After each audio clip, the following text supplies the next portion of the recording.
President John F. Kennedy served our nation in a time of intense turmoil and confusion. His presidency marked the height of the Cold War, the beginning of tensions in Vietnam, the start of a war on organized crime, and the middle of the Civil Rights Movement. With so much going on involving both foreign and domestic policies, Kennedy became both a hero and a villain to people all across the globe. Many people could have had a motive to kill President Kennedy, but to this day we still ask the major questions: who and why? President Kennedy was assassinated Friday, November 22, 1963, at 12:30 p.m. in Dealey Plaza in Dallas while riding in a motorcade with the First Lady. The president was struck twice, and the bullets were said to have come from the sixth-floor window of the Texas School Book Depository. At 1 p.m., Kennedy was pronounced dead in Parkland Hospital, and Lyndon B. Johnson was sworn into office. After the event, the country was left in utter disbelief, wondering who could have done it. The blame immediately fell on Lee Harvey Oswald, an arrogant but lonely former Marine and Marxist. However, lots of evidence has surfaced, leading us to believe Oswald may not have worked alone or even been part of the assassination at all. The famous Altgens photograph reveals what conspirators tried to hide. Oswald, or a man quite similar looking, is pictured in the doorway of the Texas School Book Depository at the time of the assassination. Witnesses have argued that the man in the sixth-floor window was not even wearing the same color shirt as Oswald on that day. Other evidence has claimed that it was not Oswald's palm print on the rifle, and that he was not responsible for killing Tippit, the police officer on the parade street that was linked to Kennedy's death. Many pieces of the puzzle were left wrapped in mystery when nightclub owner Jack Ruby murdered Oswald 2 days later. Despite being one of America's most well-known presidents, Kennedy had many enemies. A number of people and organizations could have been behind his murder. First, we could speculate that the Republicans would have wanted Kennedy dead after he stole away the election from Richard Nixon. Kennedy was also criticized by most right-wingers for watching the Soviets build up the Berlin Wall and for agreeing to a limited nuclear test ban treaty with them. They also disliked his idea to withdraw troops from the Vietnam War. They believed he was permitting the spread of communism. Most of his opposition emerged, however, after the Bay of Pigs crisis. Kennedy sent troops to invade Cuba in April 1961. They were captured and made prisoners soon after landing. This enraged those in the mafia who wanted their Cuban casinos back. Also, this infuriated the CIA agents when Kennedy blamed them for underestimating the Cubans. 1 week after Kennedy's murder, President Johnson established the Warren Commission to explore the assassination. Its findings, confirming Oswald as the killer, were thought to be an extreme government cover-up. Thus, the gates opened for multiple conspiracy theories. There are entirely too many to cover all of them, but the more notable theories still remain in question today. One of the more popular conspiracy theories surrounding the JFK assassination is that the Mafia was involved in the killing. Many people believe that the Mafia had very strong motives to kill the president. The Kennedy administration was threatening the existence of organized crime. JFK's brother, Robert Kennedy, was actively trying to stomp out the Mafia and its leaders through his position in the Justice Department, and JFK was backing him up. Members of the Mafia were also upset because they believed the president was being a hypocrite. Joseph Kennedy, the father of JFK and RFK, had a history of involvement with organized crime figures, and there had been much support for JFK's campaign from racketeers. JFK had also used mob members in dealing with Castro and the situation in Cuba. Obviously, the Mafia would not have wanted their way of life to be compromised, and they were angry at the hypocrisy they saw. So in response, it is believed that they assassinated JFK. Prior to the assassination, various Mafia members were rumored to have been threatening the president's life. Rose Cherami, who was friendly with Mafia members, said prior to the assassination that it was common knowledge in the underworld that the president was going to be assassinated. The House Assassination Committee stated that there is solid evidence that Hoffa, Marcello, and Trafficante, three of the most important targets for criminal prosecution by the Kennedy administration, had discussions with their subordinates about murdering President Kennedy. It was no secret that these men and many others involved in organized crime wanted the president out of the picture. The Mafia obviously had the motive and the means to assassinate JFK, but how was it carried out? Carlos Marcello, a New Orleans mob boss, is alleged to have organized the assassination of JFK with the assistance of Jimmy Hoffa, Santo Trafficante. Marcello was quoted saying, A dog will continue to bite you if you cut off its tail, whereas if you cut off the dog's head, it would cease to cause trouble. This was a metaphor for JFK and Robert Kennedy, Robert being the tail and JFK being the head. According to this quote, Marcello believed it would be more effective to kill the president rather than his brother, whose position was subordinate to the president. Marcello was clearly plotting to kill the president, but he needed to keep his hands clean. If word got out that the Mafia had organized the assassination of the president, there would be even more reason to put an end to their business, and the initiatives coming from RFK would only get harsher. Therefore, Marcello had to set up some nut to take the fall for the job, just like they do in Sicily. This is where Lee Harvey Oswald comes into play. Oswald did have some psychiatric issues and was therefore the perfect candidate to hire to kill the president. He would take the blame for the assassination, and the mob bosses would get off scot-free as long as no one talked. In order to make sure their plot was kept secret, the Mafia hired Jack Ruby to kill Oswald as he was being transferred from police headquarters to the county jail. Those who believe in the Mafia conspiracy make a very convincing argument for their point of view. They have done much research and have facts to back up their accusations. Unfortunately, many of these facts are also used in other conspiracy theories to argue different points of view.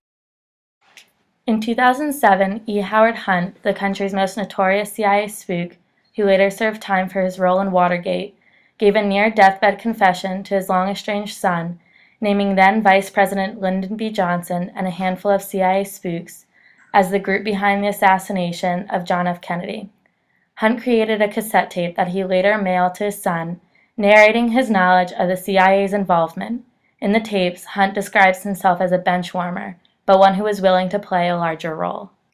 Hunt alleges on the tape that then Vice President Lyndon B. Johnson was involved in the planning of the assassination and in the cover-up, stating that Johnson had an almost maniacal urge to become president. He regarded JFK as an obstacle to achieving that. In addition to the tape, Rolling Stone published a story shortly after Hunt's death in which Hunt also put paper to pen in front of his son to tell his secret story of the JFK assassination. In the story, Hunt first scribbled the initials LBJ, standing for Kennedy's ambitious vice president, Lyndon Johnson. Under LBJ, connected by a line, he wrote the name Cord Meyer. Meyer was a CIA agent whose wife had an affair with JFK. Later, she was murdered, a case that's never been solved. Next, his father connected to Meyer's name the name Bill Harvey, another CIA agent. Also connected to Meyer's name was the name David Morales, yet another CIA man and a well-known, particularly vicious black ops specialist. Then his father connected to Morales' name with the line, the framed words, French gunman, grassy knoll. But how could our own government assassinate the president? Hunt's confessions of Johnson's and the CIA's involvement should be shocking. However, the CIA conspiracy has consistently remained one of the forefront conspiracies of the JFK assassination. So the question then turns from how to why. What were their motives for assassinating JFK? One reason involves the United States' involvement in Cuba. At first, President Kennedy entered office as an advocate of a stronger line against Fidel Castro's Cuba, and was a fan of the counterinsurgent warfare employed by the CIA. However, this changed with the ill-fated Bay of Pigs invasion of Cuba.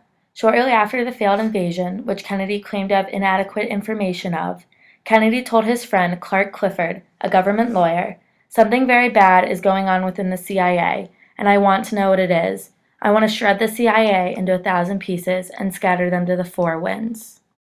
Kennedy accepted responsibility publicly, but privately blamed the CIA and asked for the resignation of longtime director Allen Dulles and many others. Many CIA officers blamed Kennedy for failing to support the operation, in particular for his canceling of a planned second set of airstrikes. Author James Douglas, who wrote JFK and the Unspeakable, Why He Died and Why It Matters, as well as many others, claimed that another reason for Kennedy's assassination was because he was turning away from the Cold War and seeking a negotiated peace with the Soviet Union and its leader, Nikita Khrushchev. Horrified by the threat of nuclear annihilation, Kennedy gradually turned towards a policy of lasting peace. But to the military and intelligence agencies in the United States, who were committed to winning the Cold War at any cost, Kennedy's change of heart was a direct threat to their power and influence. Despite Hunt's confessions and the obvious strain between the CIA and Kennedy, the official records still contest that Oswald acted as a lone gunman, with no involvement by any other party, let alone our very own government. To believe otherwise is to tumble into ontological uncertainty, so deep and dark as to make us never believe another government press release again. After the assassination of President Kennedy, America was sent into a frenzy of questions regarding the young president's sudden death. Multiple reports and stories were published questioning why Lee Harvey Oswald killed the president and if there were others that were involved in this manslaughter. Vice President Johnson was sworn in as President of the United States within the day of the assassination while the President Kennedy's body lay in a coffin in the next room of Air Force One. The next few weeks were trying times for Americans because most did not understand what had happened and why. President Kennedy's autopsies were released and many of them contradicted each other. This only led to more questions by the American people. Although many agree that President Kennedy's election to the presidency was surprising because of his Irish Catholic roots and womanizing personality, everyone agrees that his assassination is one of America's greatest tragedies.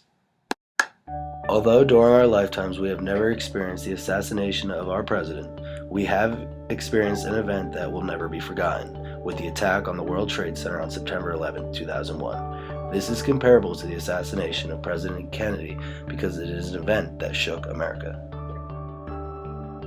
The legacy of the Kennedy family, who are considered to be American royalty, is sad and has a dark storyline. Bobby Kennedy ran for president 8 years after his brother's death and was assassinated during the campaign in a hotel in California.